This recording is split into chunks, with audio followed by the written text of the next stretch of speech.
He changed the world. You can't say that about many people, but you can say that about Nelson Mandela, the man who led South Africa's peaceful transition out of apartheid and became the country's first black president. He died today at the age of 95.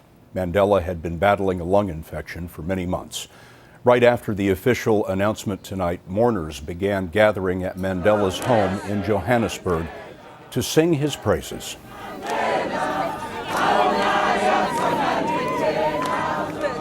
We have extensive coverage of Nelson Mandela's life and legacy.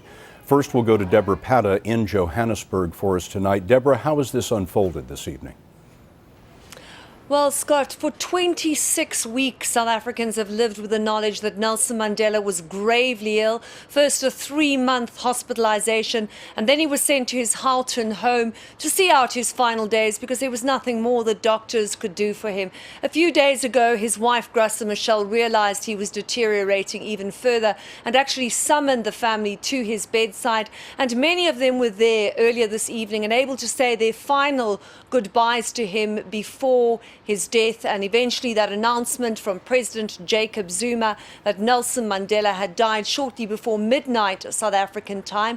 Outside his home, many South Africans have gathered, both black and white. Fitting that it's both black and white because they are what Nelson Mandela was all about, that both races should equally mourn this man so loved and adored in South Africa. Deborah, Mandela retired from public life way back in 2004. What impact will this have on the nation now? Many South Africans will only wake up to the news that he has died tomorrow morning because they would have been asleep when the announcement was made.